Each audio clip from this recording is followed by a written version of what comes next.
Welcome to Real Deal. I'm Tara. And I'm Giselle. And we hope you guys are having a Brat Summer. I know we are. We definitely are. Today we're talking about the apple. If you guys are not familiar with Charli XCX's new album, Brat, she has a song on there titled Apple, where pretty much in those lyrics she talks about her relationship with her parents, how the apple doesn't fall far from the tree. Not this alliteration tongue twister. So today, in that theme, and in that vein, we're going to be talking about movies that have to do with family relationships. Because that apple's rotten right to the core. Right to the core. Jazz, do you want to start us off? Yeah, so my first movie that I'm going to pick is Liar Liar, starring Jim Carrey. And it came out in 1997, directed by Tom Shadyac. And it's pretty much, I'll read you the film synopsis. Conniving attorney Fletcher Reed, Jim Carrey, is an ace in the courtroom, but his dishonesty and devotion to work ruins his relationships. His wife, Audrey, Mara Tierney, has left him for a more dependable man, and Fletcher often breaks the commitments he makes to his beloved son, Max, played by Justin Cooper. Wow, I also can't talk today. When Max wishes his dad would stop lying for 24 hours, Fletcher suddenly finds that he can only speak the truth on the day of his career-deciding court case that has to be won. And I loved this movie. I feel like this is a movie for me that Banger. Always would come on at midnight on TBS. TBS, TNT movie. And it'd be like Bruce Almighty right after. Yeah, and I'd wake up in the middle of a Jim Carrey marathon. Yeah. And I'm like, okay. And it's I shouldn't be up, but I am, and I'm 12 years old. Yeah. That's this movie, and I really do like it. And it's so funny. I feel like this is also Jim Carrey's prime when he makes this movie. Booked and busy, did The Mask, did Dumb and Dumber, did this movie. And I think that it kind of reminds me a little bit of, oh my God, what's the Adam Sandler movie called? Big Daddy? Yeah. Yeah, it reminds me of that a little bit, the father-son relationship, and then realizing that you have to be there for your kid. You have to be a role model for your kid. Because the apple does not fall far from the tree. That's just going to fuck me up all day. Right to the core. Yeah. Anyways, so that's my first movie. I'm going to go for mine. I do love Liar Liar, and I feel like that's such a cautionary tale, by the way, as a child, when he has to say, what is it? The movie where he has to say yes to everything? Yes, man? Yes, in the same vein, there's all these movies that he has where he has to, say something and he can't lie or he can't say no. Yeah. Love it. Love Jim Carrey. What an idol you were for us as children. And The Mask. The Mask. The body humor.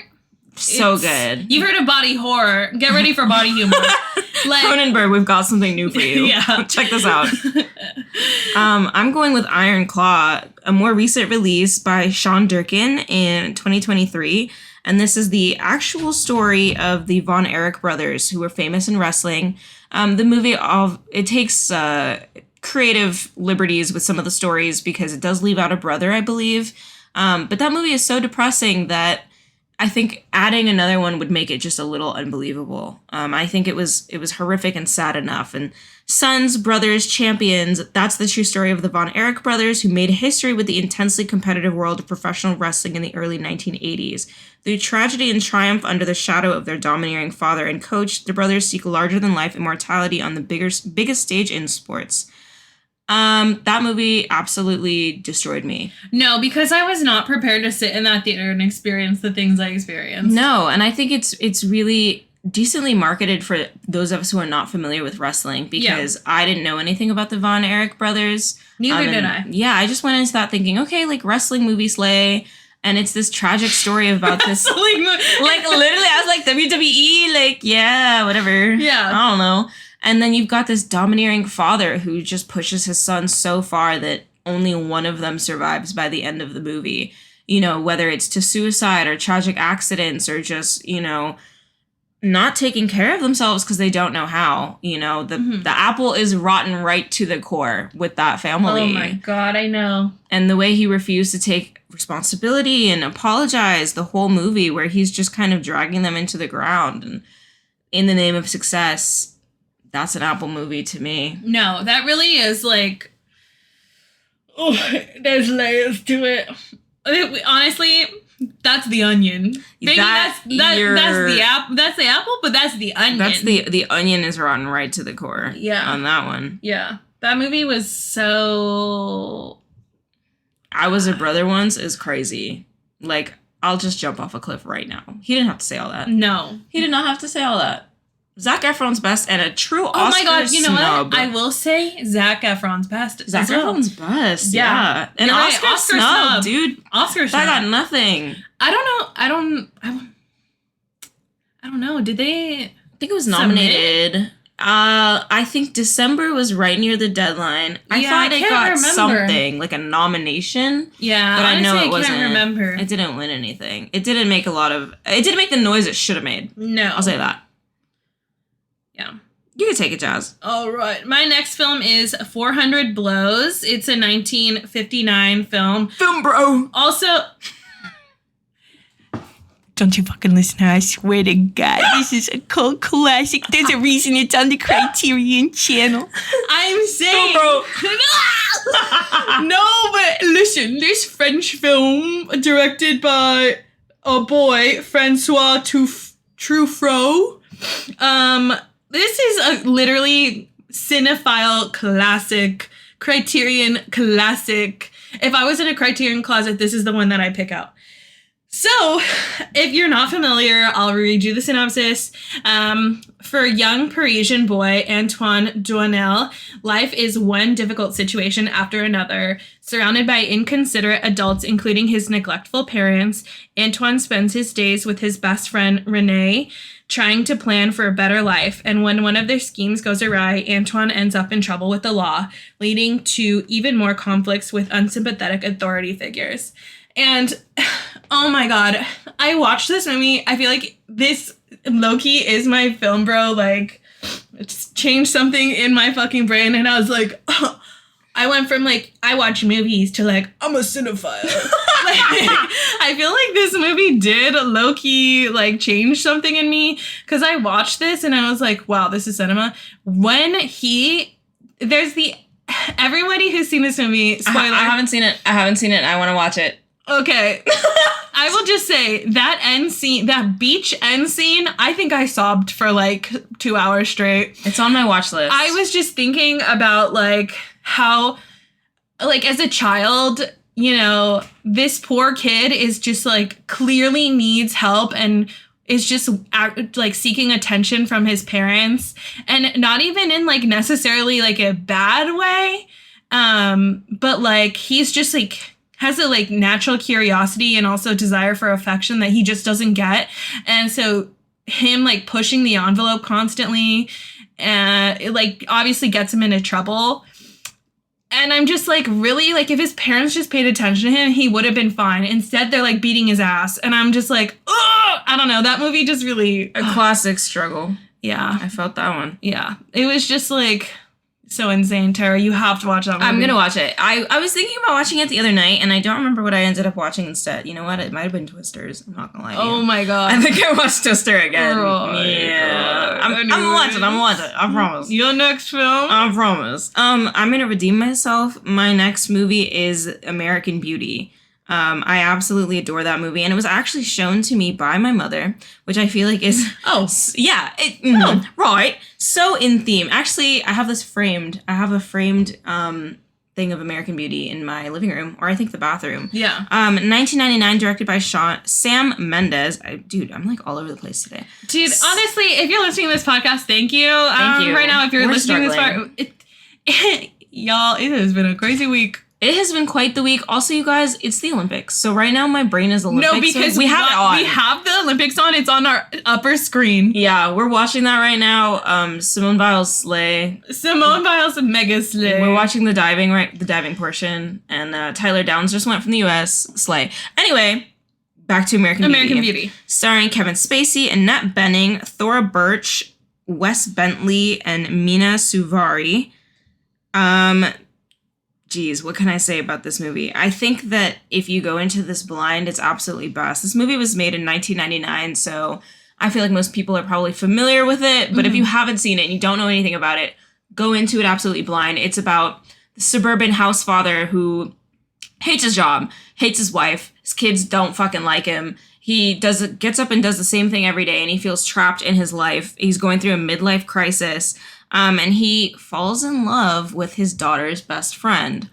Best friend really being a loose term here, because I wouldn't even say that they're friends, or that she's a good influence on her, or that they even really like each other, but that's a different conversation. I've also never seen this movie. So good. I'll watch 400 Blows, but you have to watch this. Okay. Then I won't spoil it, but this is definitely one of those movies where you're in for a ride. I feel like this is a film classic, too. Yes. Yes. American Beauty is definitely a film classic. I think that this is Kevin Spacey's one of his best to me.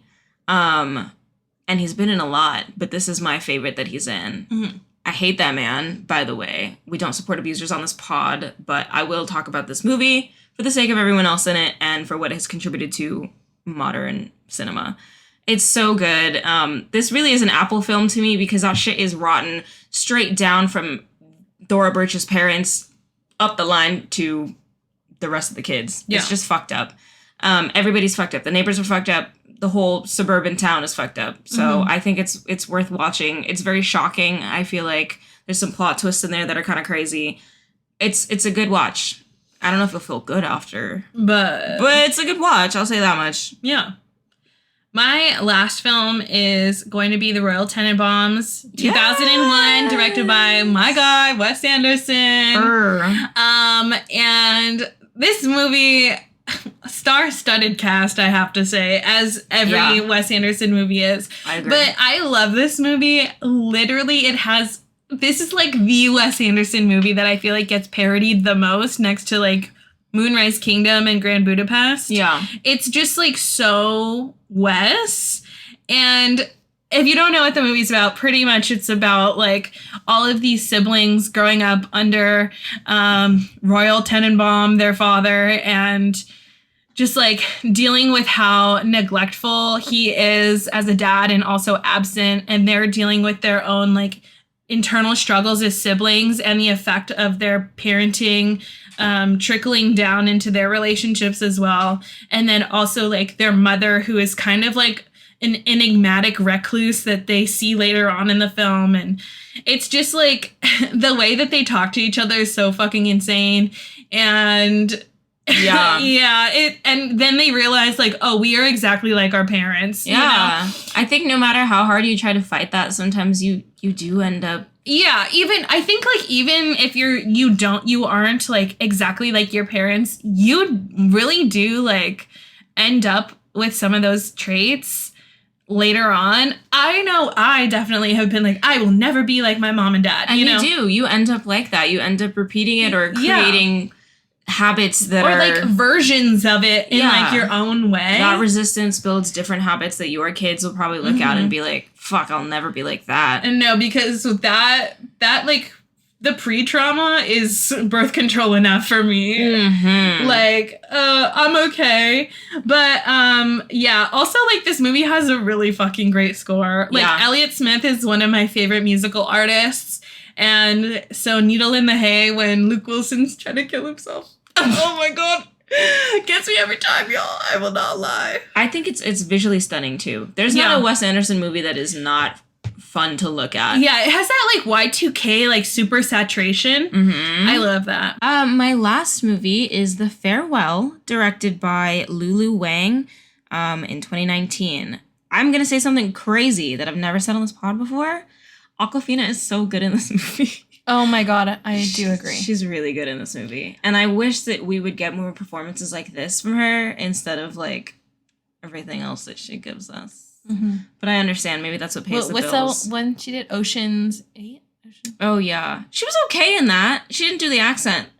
I feel like the black scent. I thought she did. Does she in that? I feel like it's her other thing. It's definitely Isn't that when Crazy she did the Rich. Magic in Central Park or whatever? But I thought she just had like a New York accent, which wasn't better. I don't even remember. It wasn't better, but it's worse in Crazy Rich Asians. And then she's like normal again in Shang-Chi. I don't know how that works.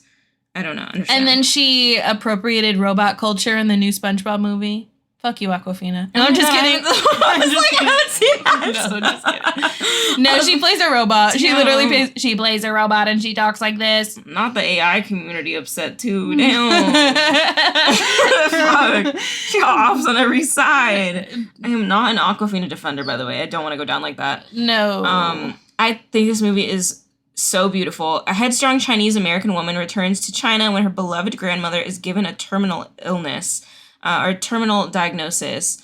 Basically, the entire family lies to her and doesn't tell her that she has cancer and that she's due to die in a few months. And so the whole family flies back to China under the pretense of like someone getting married, and they arrange this very sped up wedding because they're like, oh, well, she needs to see you get married, and she also might die, so this is the perfect way to get everyone back in town and to celebrate her. And I think it's such a great study on how we all deal with grief differently, and how you kind of learn from your parents, you know, what is accepted and what's not, and what you can feel. And, you know, oh my God, I'm not going to deal with things this way because I watched my mom do it that way, and I swear I'm never going to do that. And you find an alternative that might be worse. So... yeah, I wanted to hate that movie so much. It was so good. I do fear... It was great. And then learning at the end that Nai really was sick. The actor, or not the actress, but I think the actual grandmother of the director was actually sick. And they did indeed lie to her. And then she did live for 3 more years and is still alive. Yeah. Now. I just thought that was so cool. So cool. And I wonder what she thought about the movie. That's what I would love to know. Yeah. I don't know. So impactful. Those are my Apple picks. I think they're good. I like all of our picks. Yeah, it is rotten to the core. Sometimes. Yeah, I think all of these movies do really emphasize like the flaws of our parents, and sometimes in protection of us and sometimes in protection of themselves, and it can be, you know, really just impactful on your kids. Yeah, I think my favorite thing about that song is that she kind of starts out talking about how, you know, I've been looking at you so long, now I only see me. And it's kind of aggressive and hostile. And it's like, I'm upset. I'm fighting it. And then at the end, you know, it's like, I want to know where you go when you're feeling alone. I like that. It's kind of full circle. And you get older and you're like, oh my God, you're people too. Yeah. My parents are people too. And they hurt just like me. Yeah, I agree. And I think that that's while we're talking about Brat Summer, I think that that's one of the great things about that album and why it's been so successful is it's literally, if you look at the lyrics to any of her songs on that album, they're just like journals. Yeah. They're just so like honest like and journal real. Entries of being older. Being older, feeling jealousy, feeling like body dysmorphia, feeling everything. Giselle and I are not 30 years old, let me say. But I do think there's a lot of albums that encapsulate what it means to be 20 in your 20s and, you know, young. And I think as we are heading towards 27, it's a little less relatable. And so I really like Charli's album because it's like, yeah, I am thinking about when is it too late for me to fucking have kids. I'm thinking about my relationship with my mom. I'm thinking about all these other things. And I kind of can't relate to being like 20 and out on the town anymore. Yeah. I got chronic back pain. I got to go to bed by like 9:30. Yeah, I got work tomorrow. Yeah. And it's at 8 a.m. I got work at 6 tomorrow. So that's where we're at. That's where we're at. So thanks, Charli, for that. We hope you guys appreciate our Apple picks. If you haven't heard the album, go listen to Brat. Go stream Brat. Stream Brat. Stream Brat. Brat Summer. And then stream our pod. Bye. Bye.